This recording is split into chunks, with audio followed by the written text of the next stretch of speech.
voir dans la nature et de choses qu'on peut voir dans la Bible. Mais pour ça, Dieu devait nous donner les yeux pour le voir.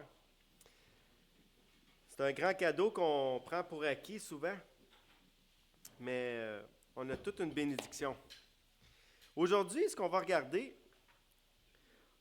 c'est dans Matthieu 25. Vous pouvez tourner dans vos Bibles, dans Matthieu 25 au verset 31. Le titre du message pour... Manu. C'est « Avons-nous participé ?» Vous allez comprendre pourquoi en s'en allant. L'apôtre Paul, il dit dans 1 Corinthiens 13 que si on n'a pas l'amour, on n'est rien. Vous avez tous déjà entendu ça. Nous savons que l'amour se trouve en Jésus-Christ. Et moi, j'ai même l'habitude de dire que l'amour, c'est Jésus-Christ. Donc, Jésus est l'amour parce qu'en lui sont tous les fondements de base de la vie qu'il nous offre. Puis il nous offre une vie d'amour, remplie d'amour. Jésus, il a montré, il a enseigné et il a vécu cette vie d'amour-là. Il a montré, il a enseigné et il a vécu. Un chrétien, il n'agit pas pour son propre intérêt aujourd'hui. Il l'a reçu de Jésus et il l'a semé et placé en lui, Jésus en nous, pour qu'on puisse accomplir des œuvres. Et ces œuvres-là, ce sont des œuvres d'amour qui doivent se répandre autour de nous, de toutes sortes de façons. Grandir dans la foi, grandir dans les fruits de l'esprit, c'est pas seulement que la patience ou un des fruits ou la maîtrise de soi. Toutes les semences que Jésus a placées dans notre cœur, dans le cœur des gens, des frères et sœurs, de ceux qui sont convertis, qu'on pourrait dire, sont là pour les autres. Il y en a une petite partie, bien sûr, qui est pour nous, mais la majeure partie est pour les autres. Si vous allez dans un grand verger, un exemple, qui a des milliers de pommes, si vous n'êtes jamais allé à Sainte-Anne-du-Lac, c'est ça? Saint-Joseph-du-Lac. Vous allez en voir des quantités. Hey, il y a de la pomme là. Pour qui sont tous ces pommes-là? Est-ce qu'ils sont seulement pour les propriétaires des vergers? Ben, on pourrait dire que certainement, il y en a pour eux. Hein? C'est à eux autres. Mais sont là pour qui? Pour nous autres. La masse de pommes en quantité phénoménale n'est pas là pour le propriétaire du verger. Elle est là pour les autres. C'est le même principe dans tout, OK? Si je vous parle de voitures, les vendeurs de voitures, bien sûr, ils vont avoir l'accès pour eux à une voiture, c'est certain. Mais il y a 150, 200, 300 voitures dans la cour. Sont pour qui ces voitures-là? Pour vous et moi. Qui prennent place chaque jour dans cet espace-là pour tout le monde qui a besoin de voiture, évidemment. L'apôtre Paul, il dit, à un moment donné, « Ce n'est plus moi qui vis, c'est Christ qui vit en moi. » Un chrétien né de nouveau va sans aucun doute générer les fruits que Jésus a semés en lui. Il ne peut pas avoir autre chose que ce que Jésus a semé. Un chrétien a reçu la semence de Jésus-Christ, la parole de Dieu. C'est pour ça qu'on peut dire qu'on est maintenant des enfants de Dieu qui désirent ressembler, participer à l'œuvre de Jésus-Christ. Et ça, ce n'est pas parce que c'était de notre volonté à nous. C'est parce qu'on l'a reçu en nous. On a reçu la disquette, le disque dur. On ne peut pas générer en nous-mêmes quelque chose de bon si Jésus n'a pas d'abord placé cette semence-là en nous. Si tu ne sèmes pas des graines de tomates, je m'excuse, mais il n'y en aura pas de tomates. Si tu ne sèmes pas des graines de cocombe, il n'y en aura pas de cocombe. Mais s'il n'y a pas de Jésus qui a été semé en nous, il n'y aura pas d'œuvre de Jésus qui va sortir. Ça, c'est quelque chose de très simple à comprendre. Je pourrais vous dire que le plus grand amour nous est glorieusement exprimé en Jésus-Christ, qui s'est livré à la mort infâme pour nous sauver. pour qu'on puisse lui ressembler, automatiquement, il a dû changer nos cœurs. Parce que le cœur naturel, il ne produit pas les œuvres de Jésus-Christ. Ce nouveau cœur-là, il arrive. Il arrive avec plein de semences que Jésus a placées, préparées pour nous afin qu'on les pratique. Là, je ne sais pas si vous voyez ce matin, là, c'est rare que je fais ça, mais là, je cite plein de références, plein de versets sans dire d'où ils viennent. Puis je fais juste lancer des petits bouts. Pour ressembler à Jésus, on doit avoir un cœur nouveau qui arrive avec tout ce que Jésus a préparé. Je peux vous assurer que si on donne de l'eau aux semences, les semences vont pousser. Mais si on ne donne pas d'eau, si on n'arrose pas le jardin, si on ne les arrose pas nos fleurs, si le Seigneur aujourd'hui arrose sa nature, s'il n'y aurait pas d'eau, est-ce que les semences pourraient partir? Non. Donc, ça prend de l'eau. Est-ce que nous, on a arrosé la semence de Dieu qui a été versée en nos cœurs depuis qu'on l'a reçue? Là, on peut se poser des questions. C'est pas mal de se poser des questions. Pas pour ébranler notre foi, mais pour regarder si on est toujours bien actif dans le service et dans la croissance que Jésus a entamée en nous. Si oui, si on a bien arrosé les semences que Dieu a placées dans nos cœurs,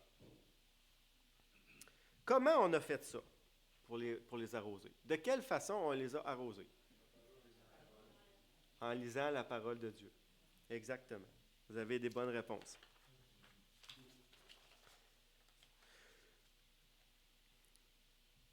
Plus on va arroser, sans noyer, mettez pas trop d'eau, c'est pas bon non plus.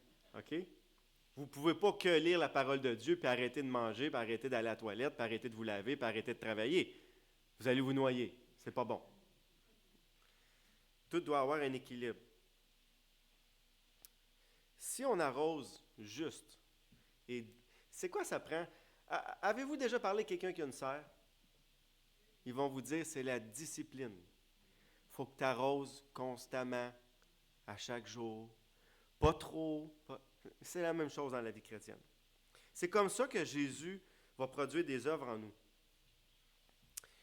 La plus triste réalité qu'on peut voir aujourd'hui, c'est celle d'un beau jardin qui a été semé puis qui ne pousse pas. Faute d'eau. On peut recevoir les semences de Jésus-Christ dans notre cœur, mais si on ne lit pas la parole de Dieu, on manque d'eau. On va regarder ce matin ce que Matthieu rapporte à propos des actions ou on pourrait dire de la participation du chrétien dans l'œuvre de Jésus-Christ. Vous allez voir, c'est des choses super simples. Si j'arrose le jardin, c'est pour m'assurer d'avoir des fruits délicieux à la récolte. Je ne sais pas si, juste faire une petite parenthèse, on a été du mois de mai au mois de juin, même une partie de juillet, les 2 plantes après la pancarte en avant de l'église étaient mortes, étaient toutes secs. Puis à chaque jour, moi je viens travailler tous les jours à l'église ou presque, je regardais et je me disais, ça fait du dur, sont mortes. Fait que j'ai été acheter 2 belles nouvelles plantes. Puis je vous dis, la discipline, c'est dur, hein? Là, à un moment donné, j'arrive, je fais, mes 2 belles plantes. Hey, arrose. Oups, je les ai ramenées, j'ai arrosé, je les ai ramenées. Je suis parti en vacances 1 semaine. J'ai oublié de demander à quelqu'un d'arroser les belles plantes. Qu'est-ce qui est arrivé avec les plantes? Elles sont mortes. Vous regarderez en partant, là, sont secs. Quand on lit la Bible, on arrose les semences de Dieu dans notre cœur. Et c'est ça qui va produire l'effet dans ma vie, dans vos vies. Pas seulement pour nous, mais... Tu sais, les plantes, là, ils étaient belles, c'était pour qui? Pour tous ceux qui passaient devant et les regardaient.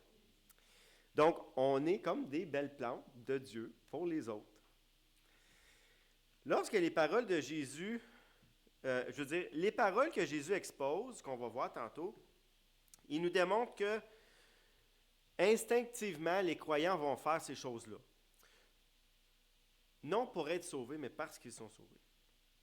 On va voir ici dans ce merveilleux exposé que ce n'est pas les fruits de l'esprit de Galates 5.22 qu'on va voir ce matin, mais ce sont des fruits concrets et réels que l'Église de Tursault pratique aujourd'hui encore. Puis ça, c'était dans le temps, ce que Matthieu l'a écrit, c'était dans le temps de Jésus. Jésus va clairement dire, devant ceux qui l'écoutent, la génération qui pense à sa personne, OK? Ça, c'est moi qui fais un petit résumé de comment je vois les choses. Jésus est un petit peu en train de leur dire, la génération qui pense à elle et qui n'est pas utile aux autres, ça, c'est la génération qu'on est dedans en ce moment.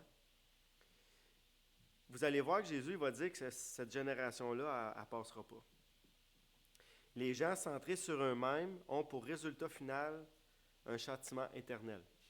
Donc, si on est là pour nous, juste pour nous, puis tout ce qu'on fait, c'est seulement pour croître nous, pour nous, on manque le but. Jésus va parler de situations, de personnes qui se continuent aujourd'hui, des problèmes encore aujourd'hui, des choses qu'on a besoin de faire, de voir, de pratiquer encore aujourd'hui, des actions chrétiennes portées qui étaient au temps de Jésus et qui sont encore portées aujourd'hui. Une autre petite parenthèse.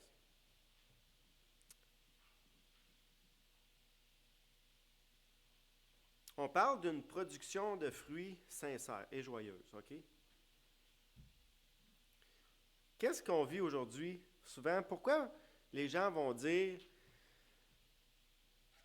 si tu as mangé des légumes d'un jardin frais, de quelqu'un qui ne met pas qui met pas rien dans son jardin à part peut-être un peu de fumier, ce qui est très, très, très normal, les gens vont dire, « Ah, ben, c'est donc ben bon. » Souvent, le légume ou le fruit, il n'est peut-être pas aussi gros, aussi long, aussi droit que le fruit qu'on achète à consommation à la chaîne.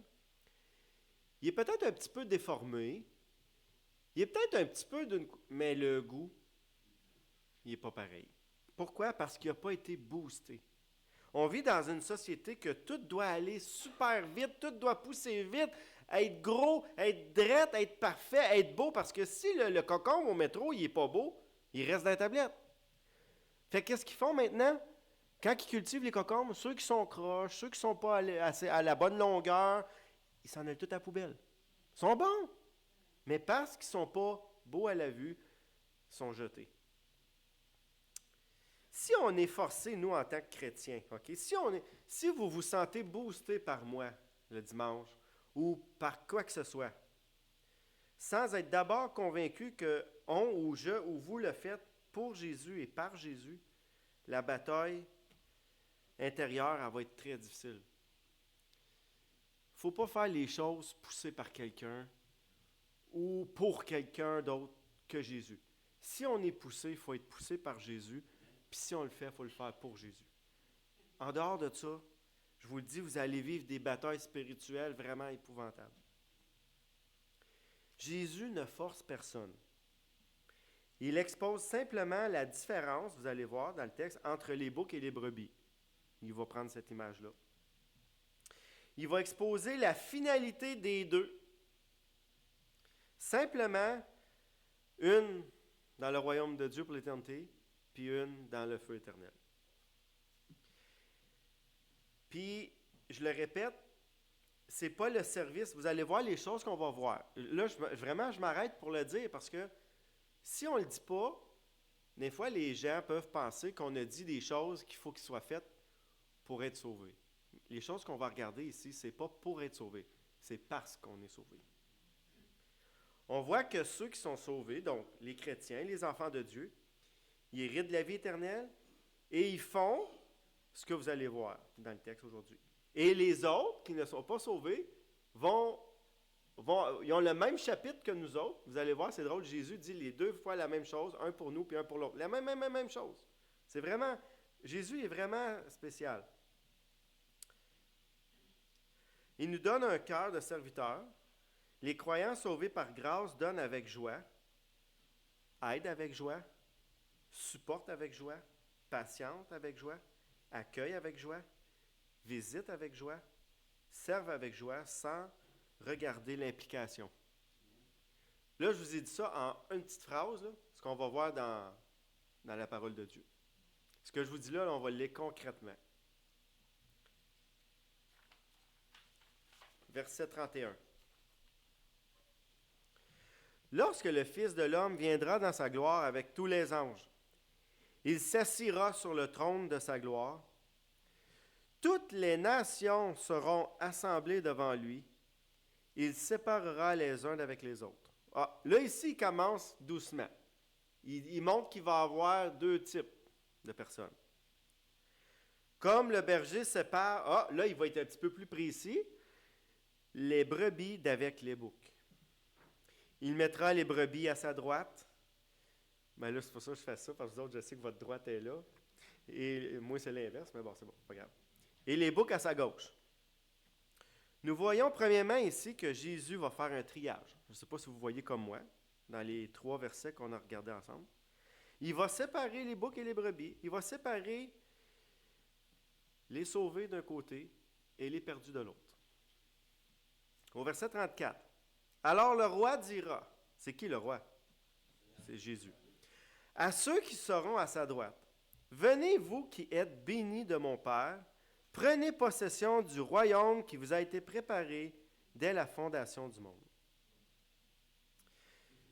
Verset 34, Jésus expose le résultat de la promesse, le résultat final de la promesse.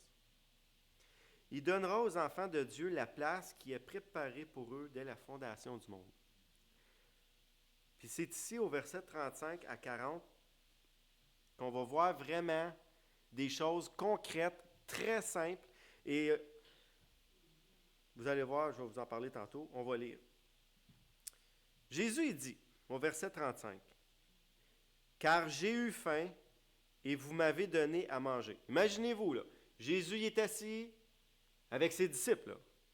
Okay? C'est Matthieu qui rapporte ça. Là. Fait que c'est clair que Jésus parlait à Matthieu, puis sûrement qu'il n'était pas juste avec Matthieu. Il dit, « J'ai eu faim, vous m'avez donné à manger. J'ai eu soif, vous m'avez accordé à boire. J'étais étranger et vous m'avez recueilli. J'étais nu et vous m'avez vêtu. J'étais malade et vous m'avez visité. » Il prend des situations qu'ils connaissent toutes, là. OK? J'étais en prison et vous êtes venus vers moi. Là, Jésus dit, les justes lui répondront, Seigneur, quand avons-nous vu avoir faim? Là, c'est Matthieu ou les apôtres qui pourraient dire, Seigneur, quoi tu dis là? Quand est-ce qu'on t'a vu avoir faim? Quand est-ce qu'on t'a donné à manger?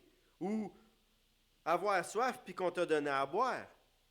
Quand avons-nous vu étranger? Tu sais, il est en train de dire, t'es pas étranger, t'es là. Quand avons-nous recueilli? Ou nu, on t'a jamais vu, pas de vêtements. Quand avons-nous vu? On t'a pas vu malade? On t'a pas vu en prison? De quoi tu parles? Et sommes-nous allés vers toi? Et la réponse de Jésus au verset 40. C'est pour ça le titre du ménage. Excusez, j'ai un petit peu les sinus bloqués à cause des allergies. Le titre du message, c'est là. Avons-nous participé? Regardez ce que Jésus dit. Et le roi leur répondra. Je vous le dis en vérité, toutes les fois que vous avez fait ces choses, les choses qu'on vient de lire, à l'un de les plus petits de mes frères. Donc, très, très chose importante ici, dans le contexte ici. Ça ne veut pas dire que si on fait ça à quelqu'un d'autre qui ne connaît pas Jésus, c'est pas bien. Non. Mais dans le contexte ici, Jésus parle à ses frères, donc à des enfants de Dieu. À chaque fois que vous avez fait ces choses à l'un de ces plus petits de mes frères, c'est à moi que vous l'avez fait. Là, on peut s'imaginer, on est assis devant Jésus, mettons qu'on est là, puis il vient de dire ça. Là. On est dans ce temps-là. Là. Puis Jésus nous dit, à chaque fois que vous avez nourri, donné à boire, du vêtement, visité en prison, visité à l'hôpital, c'est moi que vous avez visité.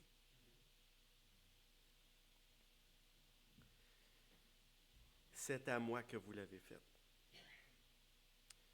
Nous voyons concrètement ici que l'amour de Jésus, on voit ce que l'amour de Jésus produit dans le cœur de ses enfants. Parce que ça s'adresse à nous autres. Toutes ces belles actions sont référées comme si on les avait faites à Jésus. Est-ce que nous sommes conscients que chaque fois qu'on aide un frère, est-ce qu'on est conscient que c'est Jésus qu'on aide? Hey, moi, je ne sais pas si vous le savez, là, mais si Jésus était ici debout devant moi et il me disait « Carl, tu viendrais-tu me donner un coup de main? » Sacré. Hey, je peux vous dire une chose, mes amis, je serais collé dessus. Mais réalisez-vous que quand un frère ou une sœur demande de l'aide, puis vous donnez de l'aide, c'est comme si vous étiez collé à Jésus. Si on a peur de s'aider entre nous autres, mais Jésus est en train de nous dire « Ayez pas peur, c'est moi qui vous aidez. Puis moi, je vois tout, puis j'oublie rien. »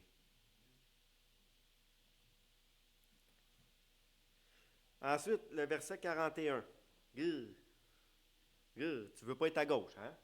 Tu veux pas être à gauche? Tu veux pas être le bouc, parce que regardez bien ce qu'il va dire ici. C'est pas beau. C'est pas beau. Ensuite, il dira à ceux qui seront à sa gauche, retirez-vous de moi, maudits, allez dans le feu éternel qui a été préparé, pas pour vous, là, pour le diable et ses anges, mais c'est là que vous en allez pareil. Hey, Jésus, il parle pas doudou, là. Pas doudou, là, Jésus. Une attente terrible de jugement est préparée pour le diable et ses anges, mais cet endroit-là va aussi accueillir tous ceux qui n'ont pas voulu, qui n'ont pas cru en Jésus. Et là, on lit les versets 42 à 46. Vous allez voir, ça se ressemble étrangement à ce que Jésus parle pour ses enfants, pour ses frères. Mais regarde ce qu'il parle pour les autres. Mais là, moi, je me suis demandé, quand je lisais ça, je me dis là, Jésus, c'est Matthieu qui rapporte les paroles de Jésus. Il y a une partie qui est pour les enfants de Dieu, évidemment. Puis l'autre partie n'est pas pour les enfants de Dieu. Il a dû avoir là, quand Jésus parlait, les deux types de personnes. Parce que Jésus, dans le texte, là, il s'adresse aux deux. Au verset 42, il dit, « J'ai eu faim, vous ne m'avez pas donné à manger. J'ai eu soif, vous ne m'avez pas donné à boire. J'étais étranger, vous ne m'avez pas recueilli. J'étais nu et vous ne m'avez pas vêtu. » Hey, le vêtement, là, c'est important, mes amis. J'étais malade et en prison, vous ne m'avez pas visité. Et il répond aussi, Seigneur, et ils répondront aussi, ceux qui n'ont pas voulu de Jésus, Seigneur. Puis c'est drôle parce que Jésus, il dit qu'ils vont quand même les appeler Seigneur. Voyez-vous dans le texte? Ils vont quand même l'appeler Seigneur. Quand avons-nous vu ayant faim, ayant soif, étranger, nu, malade, en prison, où ne t'avons-nous pas assisté? Où ne t'avons-nous pas assisté? Il leur répondra, je vous le dis en vérité, toutes les fois que vous n'avez pas fait ces choses à l'un des plus petits, de ces plus petits, c'est à moi que vous ne l'avez pas fait. Et ceux-ci iront au châtiment éternel, mais les justes à la vie éternelle. Hey, c'est quelque chose, là. Si on s'arrête et on regarde ça, là. Premièrement, il faut bien comprendre qui est à gauche et qui est à droite. À gauche, c'est les boucs. C'est ceux qui n'ont pas voulu faire ces choses-là. Et à droite, c'est ceux qui ont eu le cœur de Jésus toujours prêt à servir. Pas parce que tu veux être sauvé, parce que tu es sauvé. Sans repentance, OK, l'accès à Dieu est impossible. Sans repentance, le salut n'est pas encaissé. Puis là, je vous ai fait un petit scénario, parce que là, ici, on a deux classes de personnes. On a des sauvés et des perdus. Un exemple. Lorsque vous êtes invité à une table chez un ami, ça vous est déjà tout arrivé, d'être invité à souper chez un ami. Ça peut être un proche parent, vos parents, peu importe. Quand vous avez été invité, OK? On vous invite. Vous recevez une invitation. On vous prépare un bon souper. Puis généralement, quand on invite quelqu'un, on essaie entre les branches. On va voir un petit peu les autres. Hey, c'est quoi? Ah non, pas du pâté chinois, lui, il n'aime pas ça. OK, on ne fera pas de pâté chinois.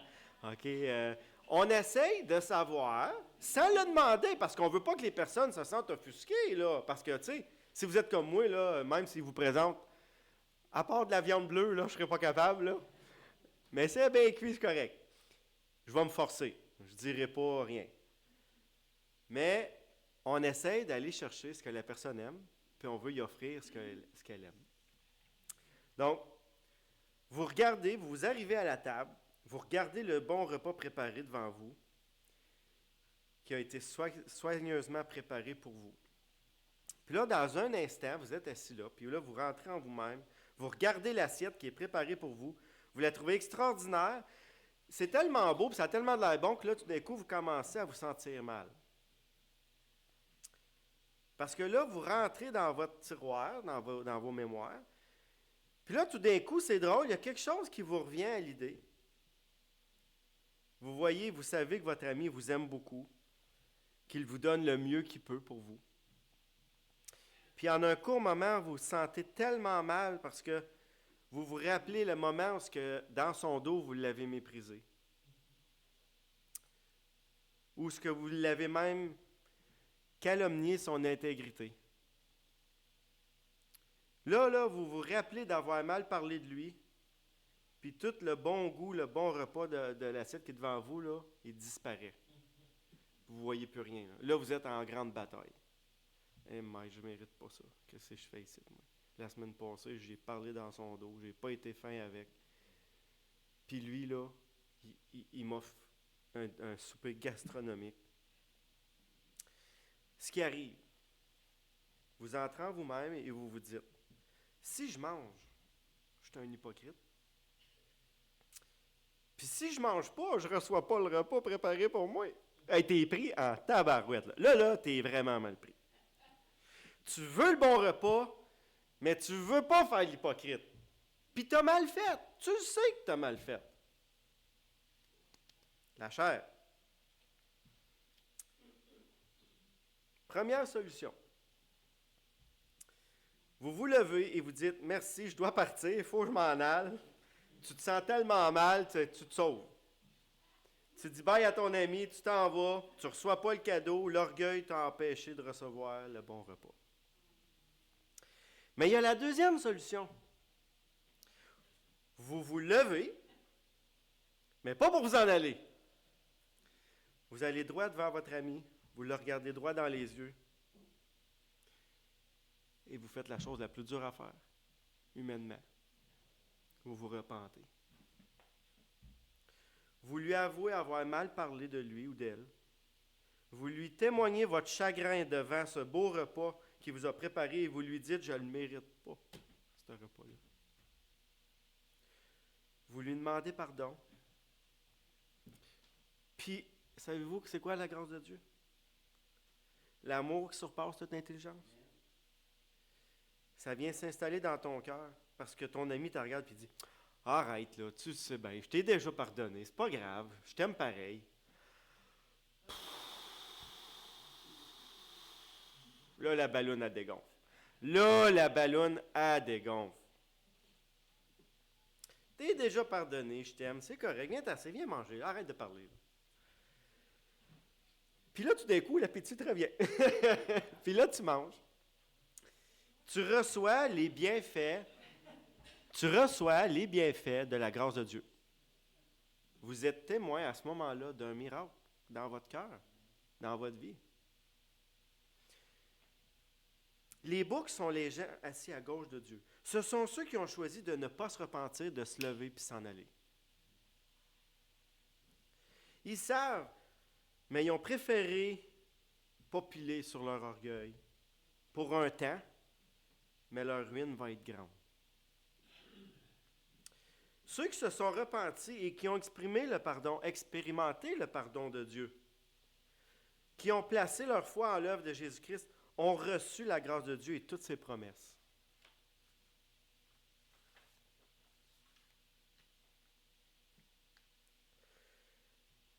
Lorsqu'on regarde comment les deux groupes de personnes représentés dans le passage de Matthieu, ou plutôt dans le passage de Jésus, parce que c'est Jésus qui rapporte les paroles de Matthieu, on voit clairement qu'il y a deux types de personnes, des sauvés et des perdus. Reconnaissons-nous les fruits qui accompagnent les deux types? C'est des fruits que certaines personnes ont faites, puis l'autre, c'est des choses qu'ils n'ont pas faites. Les fruits sont pour la gloire de Jésus, par amour pour son œuvre. Les fruits de l'autre sont pour sa propre ruine éternelle. Si on pense juste à notre petit nous, puis vraiment petit, là, on n'accomplit pas le plan de Dieu, ce qu'il a préparé d'avance pour nous. C'est pour ça le titre du message, « Avons-nous participé? » Si nous disons croire Jésus, c'est facile de dire croire en Jésus. Ça, c'est facile. Tout le monde peut le dire sans le croire. Dire des mots, on peut en dire des mots. On est des machines à mots. On est facile, on est bon. Aimer Jésus, suivre Jésus, étudier sa parole, méditer sa parole, enseigner, participer à son œuvre à la façon décrite dans ce passage-là. Ce qu'on retrouve, c'est simple. C'est 6 situations où on doit agir. Mais pas agir parce qu'on est boosté ou parce que tu dis boy, là, faut que j'aille donner un coup de main à l'autre là-bas, là, parce que le pasteur, là, dimanche, là, il m'a dit qu'il fallait que j'aille aider le monde. Ça ne me tente pas. Mais faites-les pas. Donner de la nourriture à un frère, c'est le premier. Donner à boire, c'est le deuxième. Recueillir l'étranger. Là, tu te dis, OK, ben là, Seigneur, de quoi tu veux dire recueillir l'étranger? Tu parles à tes enfants, de tes enfants qui font ça à tes enfants, à tes frères. C'est nous. Ben, ça peut être un frère qu'on ne connaît pas. Donner du vêtement. Visiter à l'hôpital en période de maladie. Visiter en prison. C'est les 6 champs de bataille ici que Jésus expose où on peut produire des fruits. C'est 6 terrains, on pourrait dire, où on peut servir le Seigneur.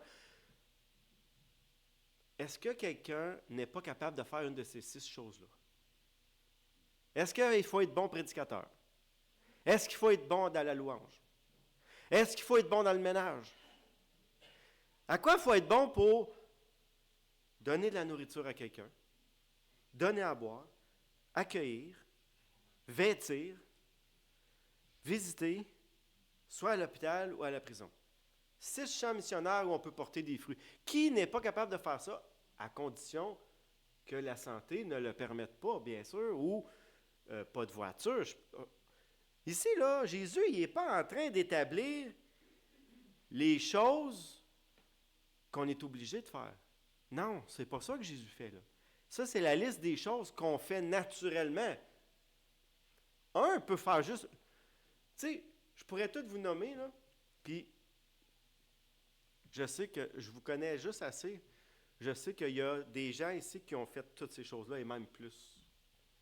Puis ça, je veux rendre gloire à Dieu pour l'Église de Tursault. On voit des fruits magnifiques dans le champ que Dieu a préparé pour nous à Tursault. L'Évangile n'est pas compliqué à comprendre, n'est pas compliqué à vivre.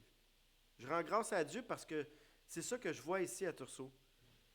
Je vois chacun de vous œuvrer dans ces domaines avec joie. J'ai rarement vu, en tout cas, peut-être mon cerveau, il fait des deletes, là. Peut-être qu'il y a des choses que je délite, là, parce que je veux les oublier, mais quand je vous regarde, là, je suis capable de voir en vous, à toutes, des choses que vous avez faites, qui sont des choses comme ça, qui paraissent, ça a de l'air nono, hein? Donner du vêtement, ça a de l'air. Donner de la nourriture. À chaque année, on donne à la banque alimentaire. Il y a un service de friperie à même l'église, ou qu'il y a un partage de vêtements. Vous avez tout un jour accueilli à la maison, vous offrant un bon souper, des encouragements. Vous visitez des gens à l'hôpital et vous visitez des gens en prison. Vous le faites. Je vous connais assez, là. Les 6 domaines que Jésus parle dans Matthieu 25, Turceau est à l'œuvre. Et je veux vous remercier. Parce que c'est pas parce qu'on n'est pas en avant ici le dimanche matin, par la louange, pour la prédication, qu'on ne fait pas l'œuvre que Jésus a préparée d'avance. Puis vous savez, ces 6 choses-là, moi aussi, c'est pas parce que je suis prédicateur que je suis exempt de faire ces choses-là parce que moi je prêche. Au contraire, il faut que je sois celui qui vous montre encore plus l'exemple dans ces choses-là. Parce que je les étudie, je les lis, je les médite, je les mets en pratique. Puis je vous assure que je veux le faire. Inquiétez-vous même pas. C'est dans mon cœur. Puis ceux qui ont connu le pasteur qui était ici avant moi, vous avez été témoins d'un homme qui avait à cœur ces 6 champs missionnaires-là. M. Godin est allé prêcher en prison. M. Godin est allé prêcher à l'hôpital. M. Godin a donné des vêtements. M. Godin a recueilli l'étranger. Il a donné de la nourriture et à boire en profusion à bien du monde. Il l'a reçu de Jésus. Jésus l'a transmis par lui à moi. Il ne le transmet pas juste à lui et à moi. Il le transmet à tous ses enfants. La joie d'accomplir l'œuvre de Dieu. Puis comme j'ai dit, comme je veux le répéter, pas pour être sauvé, parce qu'on est sauvé, on fait ces choses-là. On ne le fait pas parce que Carl Gauthier vous l'a demandé ici dimanche matin. On le fait parce que Jésus, il dit que c'est des fruits qui vont jaillir de vous-même, de l'intérieur, par sa grâce. C'est pas moi, c'est Jésus en vous, en nous, en moi. Le passage dans Matthieu est à la fois simple et triste, car il y a malheureusement un endroit réservé à ceux qui n'ont pas voulu être comme ça. Soyez pas dans la crainte de ne pas pouvoir ou avoir la capacité de faire ces choses-là. Je ne suis pas en train de vous donner une liste que vous êtes obligé de faire. Non. Ici, Jésus expose des choses naturelles. Ce passage n'est pas une liste objective, subjective, restrictive. C'est tout simplement 6 fruits dans 6 terrains différents. Il y en a une panoplie d'autres qui n'est pas nommée dans ça. Matthieu rapporte peut-être juste pas tout ce que Jésus a dit. Jésus en a peut-être dit plus que ça. Ce sont des ombres, des petits ombres des œuvres qu'on fait avec joie pour le Seigneur. Lorsque quelqu'un veut aider, visiter, donner quelque chose à quelqu'un, à un frère par amour, Jésus te dit, c'est à moi que tu le fais. Hey, moi, il y a bien des choses, des fois, j'hésite à faire ou parce que je dis, je ne veux pas perdre mon temps là. Mais si vous me disiez, Jésus, il est ici, là, assis, là, il est là, là, hey boy. Mais il faut être conscient que quand un frère a besoin d'aide, là, c'est comme si on le faisait à Jésus. Et quand on le fait, on réjouit le cœur de notre Sauveur, parce que là, il voit les œuvres en nous. C'est un passage encourageant pour ceux qui n'ont pas l'Esprit de Dieu. Pourquoi? Parce que ça leur permet de voir le chemin dans lequel ils sont et ça leur permet de prendre part au chemin lumineux du Seigneur. Dans chaque chose sombre et difficile que Jésus amène, là, il y a quelque chose de beau. Tu as toujours la possibilité de changer de bord, d'être repenti. Je termine en disant, la question c'était, avons-nous participé? Mais je peux répondre de ce que j'ai vécu, de ce que j'ai vu depuis ma conversion jusqu'à aujourd'hui avec vous ici à Turceau. Oui, on a participé. Mais il y a une chose. Il faut que ça continue. Il ne faut pas que ça arrête. Les visites à domicile. Tu sais, c'est pas écrit là, les visites à domicile, mais ça en fait partie. Aider un frère ou une sœur qui est malade, le visiter. Le frère et la sœur qui va bien, qui est en bon québécois français, qui pète le feu, puis tout va bien, c'est sûr qu'on porte un peu moins d'attention pour un moment. Ça va bien, ses affaires, il est correct. Pour un temps, c'est pas lui qui a besoin, c'est l'autre. Mais à un moment donné, ça peut être lui, ça peut être un autre, ça peut être moi. Il n'y a rien qui va être fait pour et par Jésus qui va être négatif. Tout va être fait avec joie. Donc, j'espère que je vous ai encouragé ce matin avec des choses simples. Matthieu 25, c'est simple. Les fruits là, que Jésus parle ici, là, c'est des choses humainement très faciles à faire. Mais si tu n'as pas le cœur de Jésus, tu vas penser à Bibi. Bibi, c'est ton toi-même. Bibi, il n'a pas envie d'y aller. Bibi est fatigué. Bibi, il ne va pas. Bibi, il n'a pas envie de donner son argent. Bibi, il n'a pas envie de donner son vêtement. Bibi, il a sa garde-robe pleine tête, puis il met le 1/10, le reste, il fait que la regarder, puis il chaîne. Il est plein tête, puis Bibi pense rien qu'à lui. Ben Bibi, il va finir tout seul avec Bibi dans son trou. Mais celui qui est en Jésus-Christ, il va avoir eu une joie à recevoir et à donner toute sa vie pour l'œuvre de Dieu. Donc, avons-nous participé? Et si, par exemple, vous êtes assis ici et vous vous dites « Je ne suis pas sûr que j'ai participé », bien, il n'est jamais trop tard pour changer de bord. Si tu es assis devant le beau repas que Jésus t'offre, fais juste te repentir, mange-les, puis tu vas, en bon québécois français, tu vas péter le feu. Comme dit Montréal dernièrement. Donc, je vous encourage à continuer d'avoir la joie de servir le Seigneur avec son esprit qu'il vous a donné, de continuer de savoir que c'est comme si vous le faisiez à Jésus. Hey, quand tu te vois de cet angle-là, c'est bien moins dur à faire. Hein? Fatigué, pas fatigué, à 2 heures dans la nuit, tu te lèves. Écoutez, vous recevez un message sur votre... Je sais, je ne sais pas d'avoir fini, mais c'est plus fort que moi. Vous recevez un message sur votre téléphone cellulaire, c'est Jésus qui est à la porte et qui veut un verre d'eau. Hey, à 2 heures, à 3 heures, à 4 heures, à 5 heures, vous seriez debout. Puis, en veux-tu plus? J'en ai d'autres. Ben, c'est comme ça qu'il faut être. Pour le Seigneur. Donc, j'inviterai maintenant les